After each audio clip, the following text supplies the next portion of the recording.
Assalamualaikum warahmatullahi wabarakatuh. Perkenalkan nama saya Wadar Reformasi dengan NIM 85976264. Ya, di sini saya akan mempresentasikan hasil dari jawaban yang dimana Bapak Ibu kita memberikan tugas kedua. Langsung saja saya akan membacakan hasil presentasi saya. Yang pertama, bagaimana filsafat ilmu mengawasi dan memperkuat eksistensi keilmian serta nilai-nilai dalam ilmu pendidikan, yaitu filsafat ilmu bekerja sebagai pisau analisis dan kompas moral. Disiplin ini mengawasi dengan mencegah penyimpangan metodologis, memperkuat keilmuan lewat verifikasi teori, dan menjaga nilai-nilai kemanusiaan agar pendidikan tetap memanusiakan manusia. Berikut adalah cara filsafat ilmu mengawal dan memperkuat ilmu pendidikan. Yang pertama, mengawasi eksistensi dan metode keilmuan, kemudian memperkuat fondasi akademik seperti mendudukan batas wilayah ilmu dan fleksibilitas paradigma. Ketiga, memperkuat nilai-nilai kemanusiaan dan moral seperti landasan pembentukan karakter dan pemandu di era modern. Ya, nomor 2, bagaimana pendidikan yang bermakna dan bernilai turut memperkuat perkembangan filsafat ilmu, yaitu pendidikan yang bermakna dan bernilai mentransformasikan ilmu pengetahuan dari sekadar hafalan teori menjadi prinsip yang hidup, dengan hal memperkuat filsafat ilmu dengan menjadikan nilai guna aksiologi dan cara perolehan pengetahuan epistemologi sebagai landasan untuk memecahkan masalah nyata dan membentuk karakter kritis.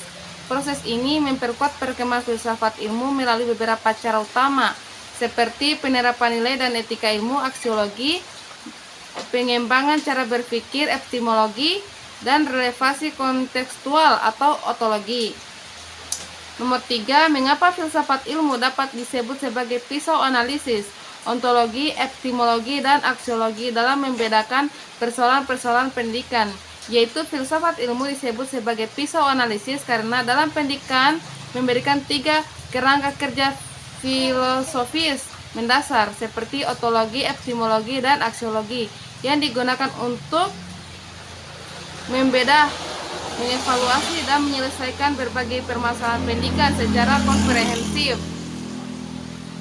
mulai dari hakikat objek, metode pembelajaran, hingga tujuan akhirnya. Dengan menggunakan ketiga lensa ini secara bersamaan, para praktisi dan membuat kebijakan dalam mengidentifikasi akar permasalahan sebuah sistem, mulai dari salah kaprah dalam merumuskan tujuan aksiologi, kekeliruan metode penyampaian epistemologi, hingga penyimpangan terhadap hakikat peserta didik ontologi. Beda persoalan pendidikan melalui 3 pilar tersebut dapat dijabarkan sebagai ontologi pendidikan dan epistemologi pendidikan dan aksiologi pendidikan.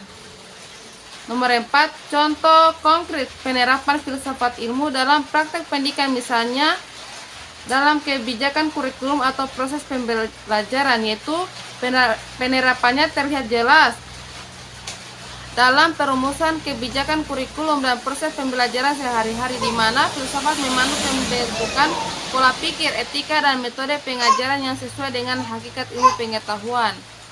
Adapun contoh konkret penerapannya dalam tataran kebijakan kurikulum dan proses pembelajaran, yaitu 1. Penerapan dalam kebijakan kurikulum. 2. Penerapan aksiologi, nilai dan manfaat ilmunya, yang dimana penerapan nilai-nilai Pancasila sebagai mata pelajaran wajib dan adanya program proyek pengetahuan profil pelajaran Pancasila adalah contoh penerapan aksiologi. 2. Penerapan dan proses pembelajaran, yaitu pembelajaran berbasis masalah, problem basis learning, dan pengintegrasian budaya lokal ke dalam sains. Mungkin itu saja jawaban yang dapat saya presentasikan dalam tugas kedua ini. Lebih dan kurangnya mohon dimaafkan. Sekian dan terima kasih.